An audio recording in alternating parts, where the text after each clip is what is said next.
বিষ এবং অমৃত, এর ভিত্তিতেই সংসার চক্র চলতে থাকে। যখন সমুদ্র মন্থন হয়েছিল তখন এই দুই প্রাপ্ত হয়েছিল। প্রথমে বিষ পাওয়া গেল, তারপর অমৃত।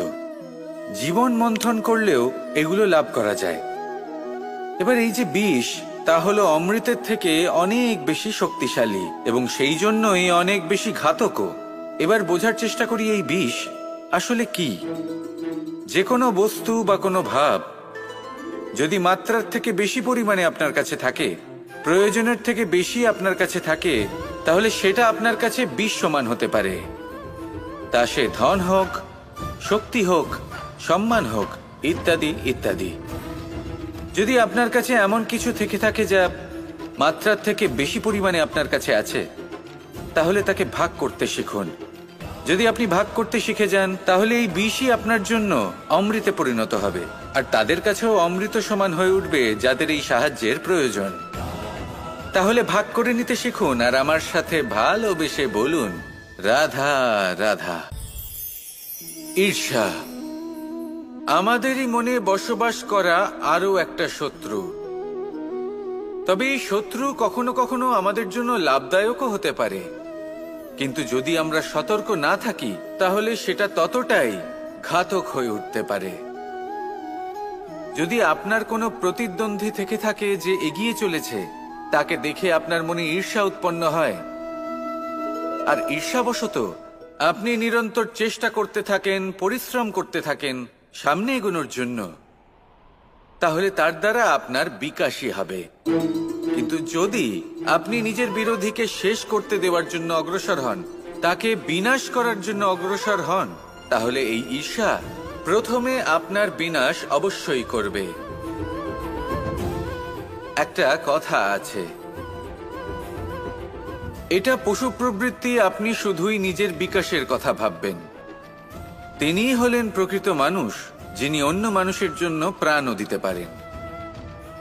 এই ঈর্ষা যদি আপনাকে বিকাশের পথে নিয়ে যেতে পারে তাহলে খুবই ভালো। যদি আপনাকে অন্য কাউকে বিনাশ করে দেওয়ার পথে অগ্রসর করে, তাহলে তার থেকে দূরে থাকাই ভালো। যেমন ধরুন, আপনার কাছে একটা সূচ আছে, যার দ্বারা আপনি ছেঁড়া কাপড়ও সেলাই করতে পারবেন বা অন্য কারোর পাত্রে ছিদ্রও করে দিতে পারবেন। আপনি কি চাইবেন, নিজের বিকাশ নাকি অন্য কারোর বিনাশ? সিদ্ধান্ত আপনারই। আসুন আর আমার সাথে ভালোবেসে বলুন, রাধা রাধা। মানুষ বড়ই বিচিত্র প্রাণী। অধিক থেকে অধিকতর ধন লাভ করার চেষ্টায় নিজের শরীরকে নষ্ট করে ফেলেন, নিজের শক্তি হারিয়ে ফেলেন, নিজের সামর্থ্য হারিয়ে ফেলেন। আর যে ধন লাভ করেন সেটা কোথায় যায়? সেই শক্তি, সেই সামর্থ্যকে আবার ফিরে পাওয়ার জন্য। আর কিছু মানুষ জীবন এমন ভাবে যাপন করেন যেন তা কখনোই শেষ হবে না, কিন্তু শেষ তো সবারই হবে। আর যখনই শেষটা কাছে চলে আসে, তখন মানুষ এটা বুঝতে পারেন যে সে জীবনকে উপভোগ করেননি। তার কারণটা কি? লালসা। এই লালসা জন্ম দেয় লোভকে, আর এই লোভ জন্ম দেয় আপনারই বিনাশকে। সেই জন্য আজ আপনার কাছে যা কিছু আছে, যেমনটা আছে, তার সাথে জীবন যাপন করুন, পূর্ণরূপে যাপন করুন। আপনার কাছে যতই ধন, শক্তি, মান থাকুক, তা সবার মধ্যে ভাগ করতে শিখুন। ভাগ করলে ভালোবাসা বাড়ে, আর এই ভালোবাসা দ্বারা জীবন আরো সুখময় হয়ে ওঠে। তাহলে আসুন আর আমার সাথে ভালোবেসে বলুন, রাধা রাধা। কামবোধ, এটাই আপনার অন্তরের প্রথম শত্রু। বেশিরভাগ মানুষই কামবোধ বলতে লালসা বোঝেন, কিন্তু এটা সম্পূর্ণ সত্য নয়। কামের আসল অর্থ হল কামনা। এটা খুবই সহজ ব্যাপার। মনুষ্য শরীর থাকলে, মানুষের মন থাকলে এই কামনা অবশ্যই থাকবে। এবার এটাই দেখতে হবে যে এই কামনা নেতিবাচক কামনা নাকি ইতিবাচক কামনা। অন্য কারোর জিনিসে নজর দেওয়া, অন্য কোনো মানুষের উপর নজর দেওয়া, কোনো অনুচিত বস্তুর দিকে নজর দেওয়া, এই নেতিবাচক কামনা। আর এই দুষ্কামনা মানুষকে দিয়ে অপকর্ম করাবেই করাবে। তাই মনে রাখবেন, যে ব্যক্তি নিজের কামনাকে নিয়ন্ত্রণে রাখতে পারেন, তিনি সঠিক পথেও থাকেন, সঠিক লক্ষ্যে পৌঁছতেও পারেন। যিনি কামনা নিয়ন্ত্রণে রাখতে পারেন না, তিনি তার পথও হারিয়ে ফেলেন এবং লক্ষ্যচ্যুতও হন। তাই মনে রাখবেন, নিজের কামনাগুলিকে নিয়ন্ত্রণে রাখুন। কাম নামক এই শত্রুর ওপর বিজয় লাভ করুন। আর আমার সাথে ভালোবেসে বলুন, রাধা রাধা। মোহ আপনার অন্তরের আরো একটা শত্রু। এবার মানুষ প্রেম আর মোহের মধ্যে পার্থক্য বুঝতে পারে না। কিছু মানুষ ভাবে যে মোহর মধ্যে খারাপ কি আছে। যদি কোনো মানুষের তার বাবা মার প্রতি, তার সন্তানের প্রতি মোহ থাকে, তবে খারাপ কি আছে? খারাপ আছে, আর সেটা তাদের জন্য খারাপ হতে পারে যাদের প্রতি আপনার এই মোহ আছে। এবার মোহ আর প্রেমের মধ্যে পার্থক্য আপনাকে বোঝাচ্ছি। মোহ শুধুমাত্র পেতে চায়, সেখানে প্রেম শুধুমাত্র দিতে শেখায়। এই দুই পরিস্থিতিতেই আপনার হাত প্রসারিত থাকে। মোহের ক্ষেত্রে কোনো বস্তু বা কোনো ব্যক্তিকে লাভ করার জন্য, আর প্রেমে শুধুই প্রদান করার জন্য। মোহর বশে আপনার পায়ে বাঁধন পড়ে যেতে পারে। যদি মাতা পিতার তার সন্তানের প্রতি মোহ থাকে, তাহলে তারা তাদের সন্তানকে কখনো দুঃখে, চিন্তায়, যন্ত্রণায় দেখতেই পারবে না। সেই জন্য তারা সন্তানকে বেঁধে রাখতে চান একটা সুরক্ষিত ক্ষেত্রে, যেখান থেকে না তারা সংসারকে দেখতে পায়, না পরখ করতে পারে, না কিছু শিখতে পারে, না বিকট পরিস্থিতির সম্মুখীন হতে পারে। ঠিক যে কারণে তারা দুর্বল হয়ে পড়ে, অজ্ঞানী হয়ে ওঠে। তাদের বিকাশ সেখানেই স্তব্ধ হয়ে যায়, আর সেখানে প্রেম শুধুমাত্র বিকাশের পথে নিয়ে যায়। মা বাবা যদি সন্তানকে ভালোবাসেন, তাহলে তাকে ছেড়ে দেন যে যাও সংসারকে দেখো, পরখ করো আর শেখো। কিভাবে এর সাথে লড়াই করতে হবে সেটা নিজে শেখো। নিজের শক্তি নিজেই বাড়িয়ে তোলো, নিজের পথ চয়ন করো। সেই জন্য এই মোহর শিকল ভেঙে ফেলুন আর প্রেমকে আপন করে নিন। আর এই প্রেম দ্বারাই বলুন, রাধা রাধা। আলস্য আপনার আরো একটা অত্যন্ত বড় শত্রু, যা আপনার মনের মধ্যে বসবাস করে আর ধীরে ধীরে আপনার কার্য শরীরের একটা অংশ হয়ে ওঠে। সব কাজে দেরি করিয়ে দেয়, সবকিছু নষ্ট করে দিতে পারে এই আলস্য। এই কাজ আজকে হলো না, কোনো ব্যাপার নয়, কালকে করে নেব। প্রকৃতি আমাদের এটা শেখায় না। ভেবে দেখুন, যদি সূর্য এটা ভাবে যে কাল উদিত হব না, কিছুদিন পরে উদয় হব, তাহলে কি হবে? সমগ্র পৃথিবীর বিনাশ হয়ে যাবে, ঠিক কি না?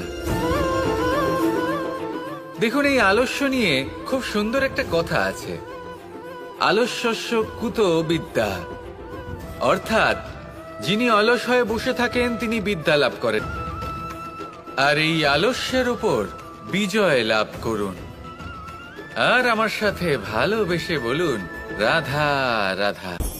লোভ আপনার অন্তরের আরো একটা শত্রু।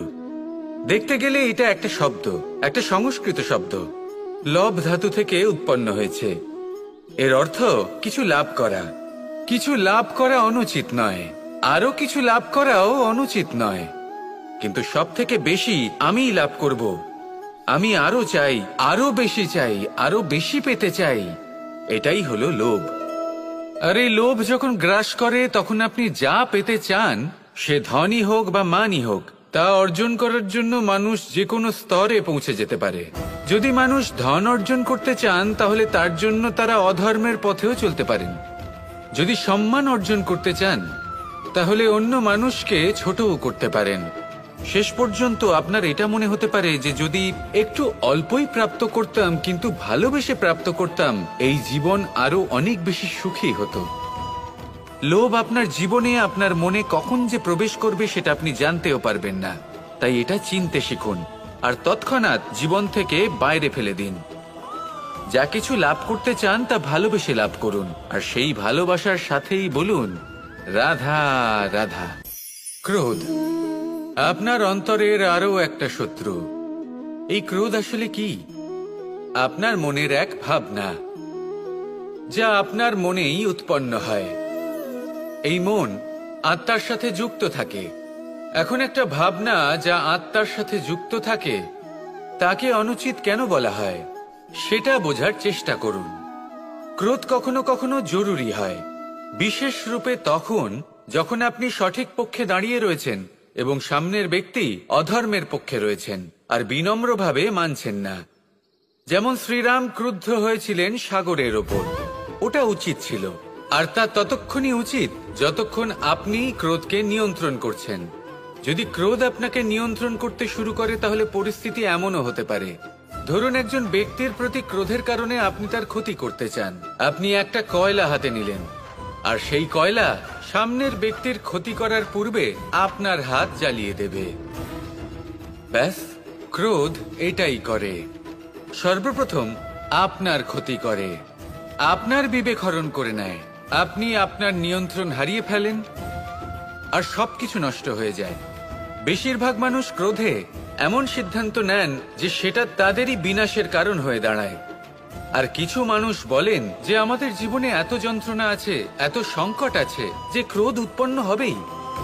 আর এরকম সময় এটাই উচিত হবে যে আপনি নিজেকে ক্রোধের থেকে দূরে রাখুন আর তারপর সমস্যার নিবারণ করুন। আর এই নিবারণই আপনার জীবনকে একটা শ্রেষ্ঠ স্তরে পৌঁছে দেবে। তাহলে ক্রোধ থেকে দূরে থাকুন, সুপ্রসন্ন থাকুন আর আমার সাথে ভালোবেসে বলুন রাধা রাধা। মন, জীবনে যখনই কোনো বস্তু বা সুখ স্বাচ্ছন্দ্য অধিক মাত্রায় আপনার কাছে চলে আসে তখন নিজেকে শ্রেষ্ঠ মনে করার একটা প্রবণতা দেখা যায়, যা হয় আত্মবিশ্বাসে পরিণত হয় নয়তো অহংকারে। এবার আত্মবিশ্বাস আর অহংকারের মধ্যে অনেক বড় পার্থক্য রয়েছে। আমি এটা করতে পারি, আমি ওটাও করতে পারি, এ হলো আত্মবিশ্বাস। শুধুমাত্র আমি এটা করতে পারি, শুধুমাত্র আমি ওটাও করতে পারি, আমি হলাম সর্বশ্রেষ্ঠ, এটা হলো অহংকার। এবার এই অহংকার এর ধ্বনি অনেক দূর প্রবাহিত হয় আর এর প্রহার সর্বপ্রথম আপনাকে বিপর্যস্ত করে। এবার এই অহংকার এর বিপরীত শব্দ হলো বিনয়, অর্থাৎ নিজের ঊর্ধ্বে উঠে অন্যের বিষয়ে ভাবনা চিন্তা করা, সংসারের বিষয়ে ভাবা। এই বিনয়ী হবার চেষ্টা করুন, একের থেকে অনেক হওয়ার চেষ্টা করুন এবং একসাথে থাকার চেষ্টা করুন। নিশ্চিত রূপেই আপনি বিকাশের কারণ হবেন। মত্ততা থেকে নিজেকে দূরে রাখুন, অহংকার থেকে নিজেকে দূরে রাখুন। এই মন প্রসন্ন হয়ে বলবে রাধা রাধা। কখনো কখনো মনে এই ভাবনা আসতেই পারে যে ঈশ্বর আজ পর্যন্ত এত রূপে অবতীর্ণ হয়েছেন, এতবার এই পৃথিবীতে এসেছেন, তারপরেও এই সংসারে কোথাও না কোথাও এই পাপ বসবাস করে। এটার কারণ কি? এটার কারণ আমরা স্বয়ংই। যখন কোনো ব্যক্তি এই পৃথিবীর পথপ্রদর্শন করে, এই সংসারকে উচিত দিশা দেখায়, এই সংসারের মঙ্গল করে, আমরা সেই ব্যক্তিকে মানুষ থেকে ঈশ্বর বানিয়ে ফেলি। সেই ব্যক্তির পতন স্বয়ং আমাদের হাতেই হয়ে যায়, কারণ সেই ব্যক্তি তার শ্বাস প্রশ্বাসের জন্য হয় না। সেই ব্যক্তি হলো সেই ভাবনা যা সে এই সংসারকে প্রদান করেছে। আমরা সেই ব্যক্তির ভাবনাটারই অন্ত করে দিই, এটা উচিত নয়। আমরা ওনাকে প্রভু মেনে নিই। প্রভু মানার পর আমরা ওনার কাছে প্রার্থনা করি, হে প্রভু আমাদের সাহায্য করুন। যদি উনি প্রভুও হন, তাও উনি পৃথিবীতে এসেছেন মনুষ্য রূপে। যা কর্ম করেছেন, যা শক্তি প্রাপ্ত করেছেন, এই দেহ থেকেই প্রাপ্ত করেছেন। আপনাদের এটা বোঝানোর জন্য যে এই কাজ আপনিও করতে পারেন। যারা সৎ আত্মা থাকেন তাদের জন্য সর্বশ্রেষ্ঠ শ্রদ্ধাঞ্জলি হলো এটাই যে আপনি তাদের পদচিহ্ন অনুসরণ করে চলুন। না ওনাদের স্মরণে থাকুন, না পুষ্পের মালা ওনাদের চরণে রাখুন, বরং তাদের ভাবনাকে অনুসরণ করে সেই ভাবনা নিয়ে এগিয়ে চলুন। এটা না শুধু আপনার জন্য বরং সমগ্র সংসারের জন্য লাভদায়ক। তাহলে এটাই করুন আর আমার সাথে ভালোবেসে বলুন রাধা রাধা। কাম তৃতীয় পুরুষার্থ। এবার অধিকাংশ মানুষই কাম বলতে বিলাসিতা, বাসনা, লালসা মনে করে ফেলে। আসলে এমন কিছুই নয়। কামের বাস্তবিক অর্থ কি? কামের বাস্তবিক অর্থ হল কামনা। প্রতিটা ব্যক্তি, প্রতিটা মানুষ, প্রতিটা জীব এই সংসারে কোনো না কোনো বিশেষ কারণে আসে। সেই কারণকে পূর্ণ করার জন্য কর্ম করাকে কাম বলে। এখন সেটা সবার জন্য ভিন্ন হতে পারে। কারোর কাছে সেটা জ্ঞান অর্জন করা হতে পারে, আবার কারোর কাছে নির্মাণ করা হতে পারে। কারোর জন্য পরিবারকে সঞ্চালন করা হতে পারে, আবার কারোর জন্য এই সংসার থেকে পাপ দূর করা হতে পারে। কিন্তু সব থেকে গুরুত্বপূর্ণ হলো যে মানুষ যেন নিজের কর্ম ঠিক করে করে, সম্পূর্ণ যত্ন নিয়ে করে। তৃতীয় পুরুষার্থ মানে এই কাম। এটার অনুচিত অর্থ নিজেকে বোঝানো মানেই সমগ্র জীবনকে অর্থহীন করে দেওয়া। তাই প্রেম দ্বারা আপনার এই সংসারে আসার কারণটাকে অনুসন্ধান করুন, আর এই প্রেমের সাথেই বলুন রাধা রাধা। যখন কঠোর রোদে আমাদের শরীর উত্তপ্ত হয়ে যায়, আমরা গরম অনুভব করি, তখনই যদি বর্ষা হয় আর বৃষ্টির জলের ফোঁটা আমাদের শরীরে এসে পড়ে, তখন কেমন অনুভূতি হয়? বর্ষার এই জলের ফোঁটা যখন ধরিত্রীতে পড়ে, তখন যে নাদ উৎপন্ন হয়, মনে হয় যেন এক সঙ্গীত। এমন এক সঙ্গীত যা স্থিরতার সাথে আমাদের বুঝিয়ে দেয় যে এই সূর্যের উত্তাপ, এই রোদ, তা চিরকালের জন্য থাকবে না। সূর্যের কিরণের যতই তেজ থাকুক, যখন বর্ষা আসবে এই রোদের কিরণকে শীতল করবে। সূর্যের তেজ যতই বেশি হোক না কেন, কখনো না কখনো কালো মেঘ আসবে আর সূর্যকে ঢেকে দেবে। অর্থাৎ এই প্রকৃতি আমাদের শিক্ষা দেয় যে কারোর প্রকাশ, যে কারোর মেধা চিরকাল টিকে থাকে না।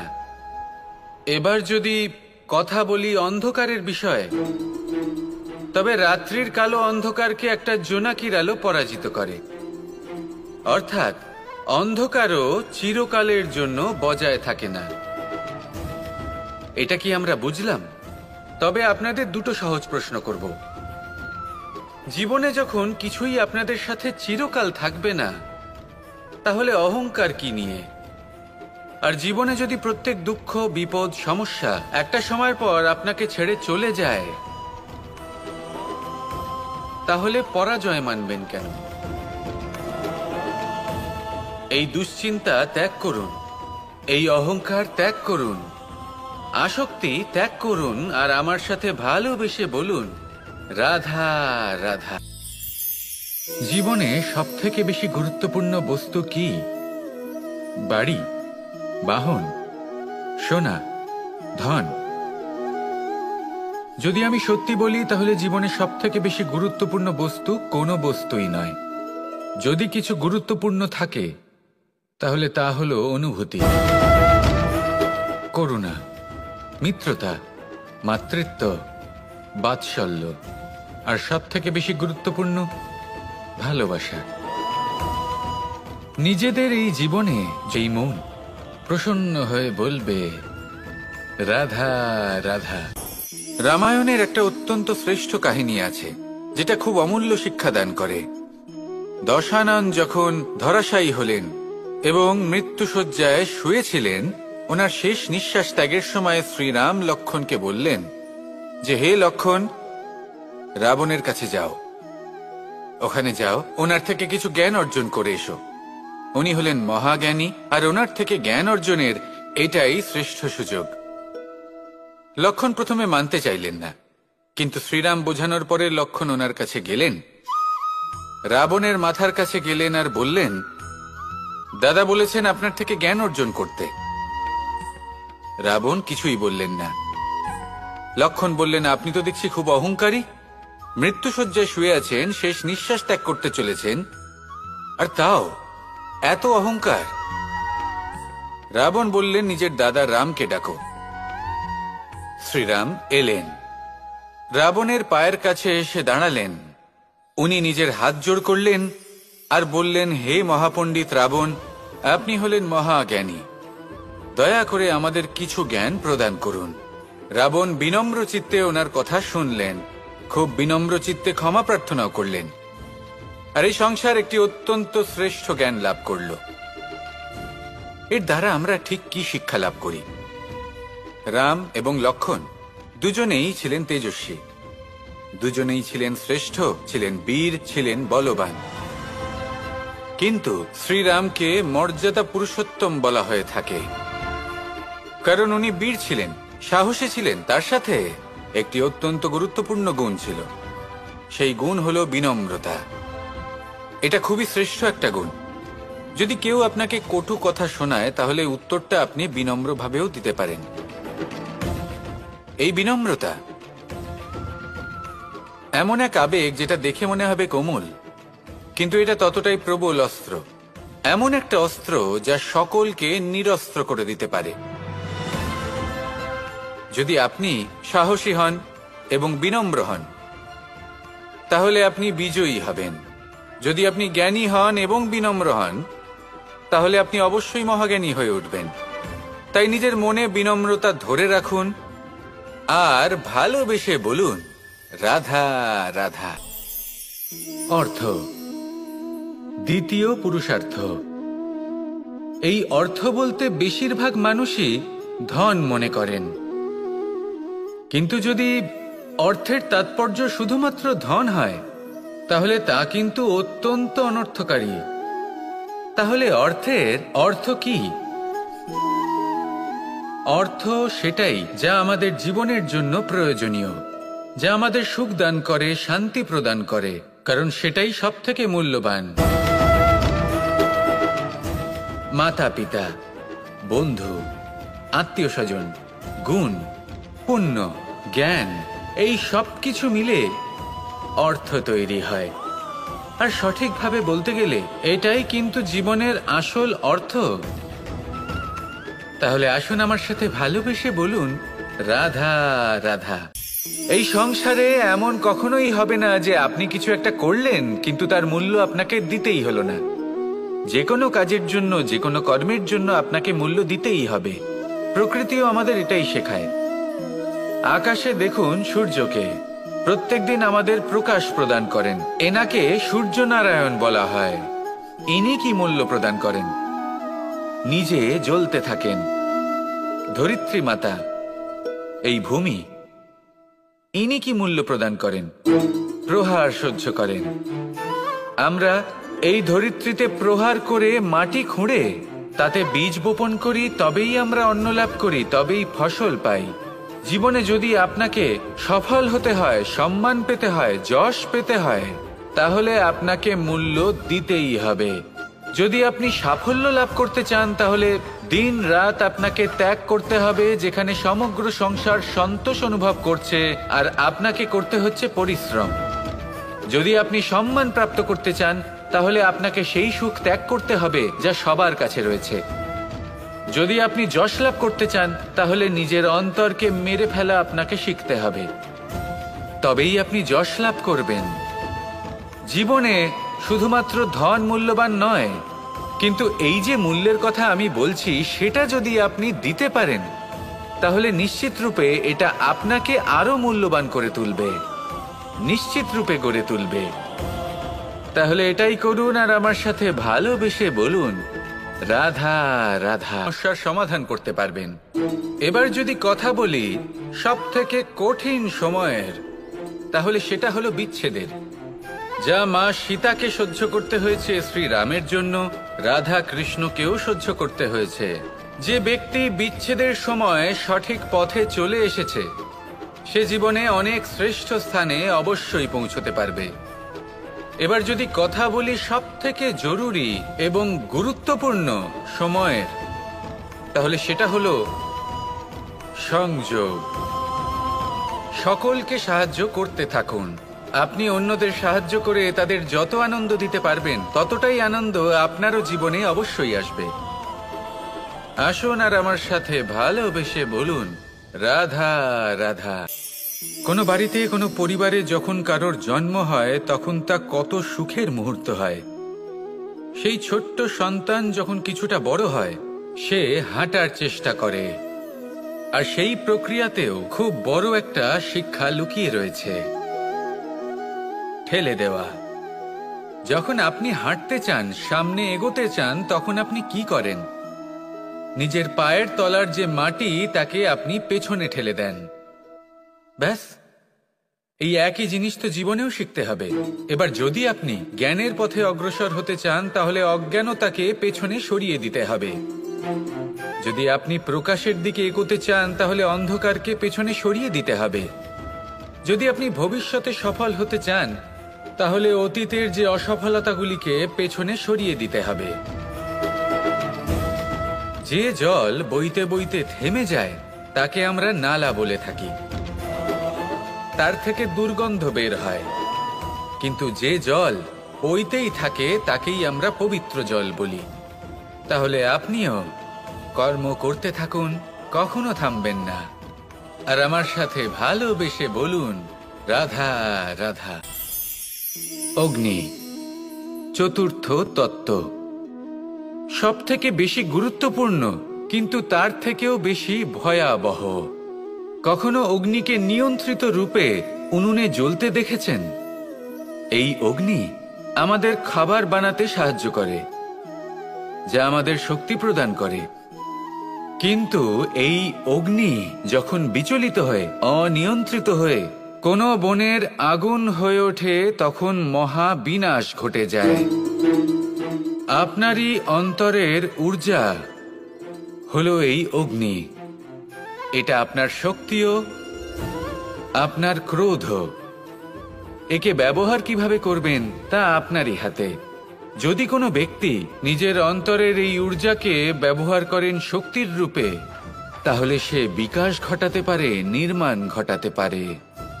কিন্তু যদি কোনো ব্যক্তি তার অন্তরের ঊর্জাকে বিধ্বংসী অস্ত্র বানিয়ে ফেলেন, তাহলে নিশ্চিত রূপে মহা বিনাশ ঘটতে পারে। যাতে বিনাশ তারও অবশ্যই হবে। অনেক বছর পূর্বে এমনই এক আগুনের দ্বারা এই সুন্দর পৃথিবীর নির্মাণ হয়েছিল। আর অনেক বছর পূর্বে এমন এক আগুনেই সমস্ত জীব এবং সংসার বিলুপ্ত হয়ে গেছিল। এবার আপনি আপনার অন্তরের ঊর্জা দ্বারা বিনাশ ঘটাতে চান নাকি নির্মাণ ঘটাতে চান, সেই সিদ্ধান্ত আপনারই। আসুন আমার সাথে ভালোবেসে বলুন, রাধা রাধা। জীবনে যদি আপনি বন্ধু লাভ করতে চান, তাহলে আপনাকে অনেকগুলো কাজ করতে হবে। প্রথমে একজন যোগ্য পাত্র সন্ধান করতে হবে, তারপর তার সাথে সময় কাটাতে হবে, সুখ দুঃখে তার সাথে থাকতে হবে, তবে গিয়ে সে বন্ধু হবে। কিন্তু যদি আপনি শত্রু খুঁজতে চান, তাহলে কোথাও যাওয়ার দরকার নেই, কারণ আপনার সব থেকে বড় শত্রু আর কোথাও নেই, আপনারই মনের মধ্যে, আপনার চেতনায় রয়েছে। ক্রোধ, মোহ, লোভ, কাম, মদ, মাৎসর্য, এ এমন 6 সব থেকে বড় শত্রু যা আপনার আগামী 7 জন্ম নষ্ট করে দিতে পারে, যদি আপনি এদের না সামলাতে পারেন। এবার এদের সাথে যদি যুদ্ধ করতে হয়, তাহলে একটা মহাভারতের মতো দেখুন, যেখানে অর্জুনও আপনি আর কৃষ্ণও সেই আপনি। কারণ এই যুদ্ধ আর অন্য কারোর সাথে নয়, বরং নিজের সাথে। এগুলো অন্তর মনের যুদ্ধ, আর এটা জয় করা যেতে পারে নিয়ন্ত্রণ এবং অনবরত চেষ্টার দ্বারা। তাই এটাই করুন, এই 6 শত্রুকে পরাজিত করুন এবং আমার সাথে ভালোবেসে বলুন, রাধা রাধা। পুরুষার্থ। শাস্ত্রে 4 ধরনের পুরুষার্থের কথা বলা হয়েছে। প্রথম হলো ধর্ম। আপনি কি জানেন এই ধর্ম আসলে কি? আপনার কি মনে হয় ধর্ম আসলে কি? কোনো বিশেষ ঈশ্বরকে মানাই কি ধর্ম বলা হয়? নাকি কোনো বিশেষ রীতি পালন করাই হলো ধর্ম? নাকি কোনো বিশেষ সাহিত্যকে সর্বশ্রেষ্ঠ মনে করাই হলো ধর্ম? না, ধর্ম হলো সেটা যাকে ধারণ করা যেতে পারে। আর ধারণ শুধু সেটাই করা যায় যা পবিত্র। পবিত্র শুধু তাকেই বলা হয় যা নিঃস্বার্থ, যার মধ্যে শাসন করার কোনো ইচ্ছে নেই,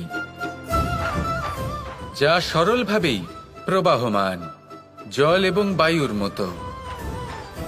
যখন কোনো ব্যক্তি ধর্মকে ধারণ করেন এবং সেই ধর্ম সেই ব্যক্তিকে রক্ষা করে, তখন তাকে ধর্ম বলা হয়। ধর্ম যা রক্ষা করে অহংকার থেকে, খারাপ চিন্তার হাত থেকে। সেই জন্য পুরুষার্থ গড়ে তোলার আগে, ধর্ম পালন করার আগে ধর্মের প্রকৃত অর্থ কি সেটা বুঝে নিন। এটা জেনে রাখুন যে সমস্ত ধর্মের আধার, সমস্ত ধর্মের ভিত শুধুমাত্র ভালোবাসা। আসুন আর এই ভালোবাসার সাথেই বলুন রাধা রাধা। বেশিরভাগ মানুষই এই কথা জানেন যে আমাদের শরীর 5টি তত্ত্ব দ্বারা নির্মিত, যাকে আমরা পঞ্চতত্ত্ব বলি। জল, অগ্নি, বায়ু, ধরিত্রী এবং আকাশ। এবার এই কথা আমরা সকলে জানি, কিন্তু এগুলোর সাথে কিছু গুণ জড়িয়ে রয়েছে যেগুলো আমরা দেখতে পাই না। যদি এই গুণগুলি আমরা আত্মসাৎ করতে শিখে যাই, তাহলে সাক্ষাৎ পরমেশ্বরের দর্শন আমরা পেতে পারি। যদি কথা বলি প্রথম তত্ত্বের, জলের কথা, জল যা প্রত্যেক জ্বলনকে শীতলতা প্রদান করে। এই জলকে দেখুন, যা শুধু প্রবাহিত হতে জানে, থামতে জানে না। জল পাথরের সাথে সংঘর্ষ করতে জানে, যার পথে অনেক বাধা আসে, কিন্তু সে প্রবাহিত হতে থাকে। নিরাকার হলো এই জল, যে কোনো পাত্রেই রাখুন না কেন তার আকার ধারণ করে নেবে। এটাই হলো এর বিশেষত্ব এবং এটাই হলো আমাদের শিক্ষা। কিভাবে প্রবাহমান থাকতে হবে, কিভাবে আমাদের থামলে চলবে না, তাতে আমাদের পথের মধ্যে যতই যেরকমই সমস্যা আসুক না কেন, আর আমার সাথে ভালোবেসে বলুন রাধা রাধা। জীবনে যখন কোনো ব্যক্তি নিজের লক্ষ্য প্রাপ্তির জন্য নিরন্তর পরিশ্রম করতে থাকেন, চেষ্টা করতে থাকেন, তখন তিনি কষ্ট অনুভব করেন। কখনো শারীরিক কষ্ট, কখনো মানসিক কষ্ট। এবার উনি এটা ভাবতে থাকেন যে আমি কি উচিত করছি নাকি অনুচিত করছি। কারণ অন্যদিকে এমন একজন ব্যক্তিও আছেন যিনি একদমই পরিশ্রম চেষ্টা করছেন না। তিনি মদিরা পান করেন, বিলাসিতায় জীবন কাটান, অলস প্রকৃতির হয়ে ওঠেন, নিদ্রাতে বিলীন হয়ে থাকেন আর ভাবেন যে তিনি সুখ লাভ করছেন। কিন্তু এরকম কেন হয়? কারণ যখন আমরা সৎ পথে থাকি, উচিত পথে চলি, লক্ষ্য প্রাপ্ত করার জন্য চেষ্টা করতে থাকি, তখন আমাদের ভেতরে থাকা নেতিবাচক শক্তি এবং পাপ এই দেহকে ত্যাগ করে দেয়। আর এই অনুভূতিটাই আমাদের দুঃখের অনুভূতি দেয়, কষ্ট দেয়। এবার সেখানে যদি আমরা কুপথে চলি, অনুচিত পথে চলতে থাকি, তাহলে আমাদের ভেতরে থাকা পুণ্য এবং ধনাত্মক শক্তি আমাদের দেহ ত্যাগ করে দেয়। আর এই অনুভূতির কারণেই আমরা সুখ অনুভব করি। কিন্তু কখনো ভাববেন যে এই সুখ বেশি সময় পর্যন্ত থাকে না। সেই জন্য সবসময় মনে রাখবেন, যদি আপনি জানেন যে এটাই আপনার লক্ষ্য, এটাই উচিত পথ, শুভ পথ, তাতে নিরন্তরভাবে এগিয়ে যেতে চেষ্টা করতে থাকুন। এই কষ্ট আপনাকে সুখের পরাকাষ্ঠায় কখন পৌঁছে দেবে তা আপনি জানতেই পারবেন না। আসুন আমার সাথে ভালোবেসে বলুন রাধা রাধা। পঞ্চতত্ত্বের মধ্যে দ্বিতীয় তত্ত্ব হল ধরণী, ভূমি, যাকে আমরা ধরণী মাতা বলি। এই ধরণী ধৈর্য ধারণ করে, আর এর ওপরেই আমাদের সমগ্র সংসার নির্ভরশীল। কারণ এই ভূমি সহ্য ক্ষমতা রাখে, এর সহ্য ক্ষমতা হলো অপরিসীম। সন্তান যতই আঘাত প্রদান করুক না কেন, প্রেম পূর্বক সহ্য করে, আর তার বদলে অমূল্য রত্ন প্রদান করে। সন্তান যদি হাল চালায়, তাহলে তার বদলে তাকে অন্ন প্রদান করে। এটাই হলো ধরণী। এবার এর থেকে আমরা কি শিক্ষা পেতে পারি? এটাই যে কারোর জন্য কিছু করা বা কাউকে কিছু দেওয়া মনে কোনো কামনা ছাড়াই। আর এই কথাটা বুঝে যান, যদি কারোর জন্য কামনা না রেখে বা কোনো পাওয়ার আশা না রেখে কারোর জন্য কিছু করেন বা কারোকে কিছু দেন, যদি এটা আপনি শিখতে পারেন, তবে আপনি ভালোবাসতে শিখে গেছেন। আর সেই জন্যই এই ধরিত্রীকে মাতা বলা হয়, কারণ মাতা শুধু উনি নন যিনি গর্ভে সন্তানকে ধারণ করেন, মাতা তো উনিও যিনি জীবন বাঁচতে শেখান, যিনি জীবন বাঁচার উদাহরণ প্রদান করেন। তাহলে ধরনীর থেকে এই নিঃস্বার্থ ভাব শিখুন, নিঃস্বার্থ ভালোবাসা শিখুন, আর এই ভালোবাসার সাথেই বলুন রাধা রাধা। এবার এই পুরুষার্থের বিষয়ে আপনারা অবশ্যই শুনেছেন, মোক্ষ, চতুর্থ পুরুষার্থ। আপনারা কি জানেন এই মোক্ষ আসলে কি? ধর্ম, অর্থ, কামনার পালন করতে করতে মৃত্যু লাভ করা, এটাই কি মোক্ষ? না, মোক্ষ হলো সেটাই যা জন্ম এবং মৃত্যুর ঊর্ধ্বে। প্রত্যেক ব্যক্তি, প্রত্যেক জীবই সংসারে কোনো না কোনো বিশেষ প্রয়োজনে আসে।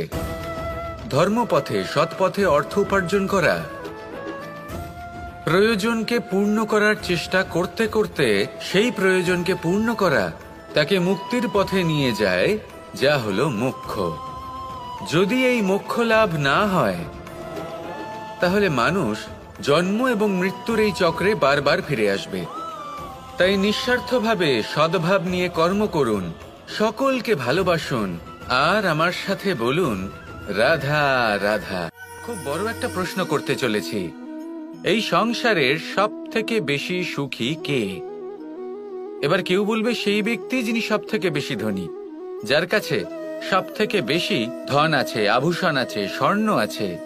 কেউ বলবেন কোন রাজ্যের রাজা, কারণ তিনি শাসন করতে পারেন, তার আদেশ ছাড়া কোনো কাজ সম্ভব নয়, ইত্যাদি ইত্যাদি।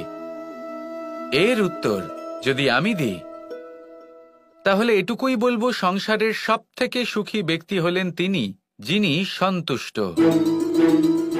তার কাছে সন্তোষরূপী ধন আছে যা তাকে সুখী রাখে।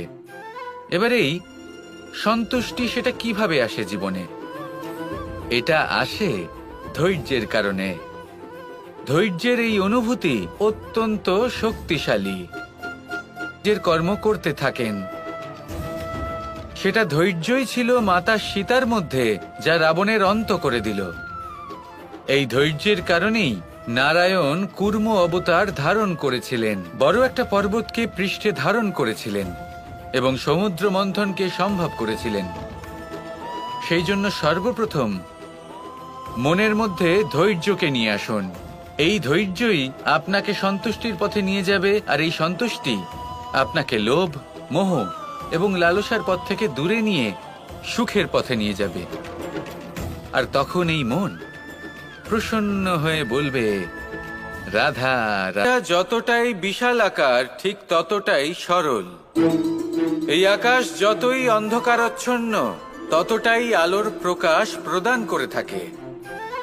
দেখতে গেলে এ হলো জীবনের সঞ্চালক, কিন্তু যদি ক্রুদ্ধ হয়ে যায় তাহলে প্রাণ কেড়ে নিতেও দ্বিধাবোধ করে না।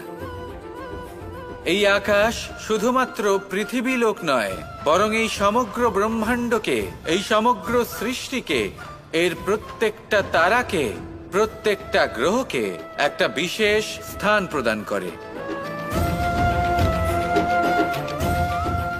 এর নিজের কোনোই অস্তিত্ব নেই, কিন্তু সকলকে অস্তিত্ব প্রদান করে। এটাই হলো এই আকাশের মাহাত্ম্য। এই আকাশই হলো মাহাত্ম্যের প্রতিরূপ, যা আমাদের ভাবনা দ্বারা উৎপন্ন হয়। আপনিও আকাশের মতো এই বোধকে আপন করে নিন, আপনার জীবনও আকাশের মতন মহান এবং বিশাল হয়ে উঠবে। আর তখনই মন সুপ্রসন্ন হয়ে বলবে রাধা রাধা। বায়ু পঞ্চতত্ত্বের মধ্যে তৃতীয় তত্ত্ব। কেউ একে সমীর বলে, আবার কেউ একে পবন বলে। প্রথম কথা হলো এটাই যে এই বায়ু আমাদের জীবন দান করে প্রতিদিন, প্রত্যেক মুহূর্তে। এই বায়ুর কারণেই আমরা নিঃশ্বাস নিতে পারি, জীবিত থাকতে পারি।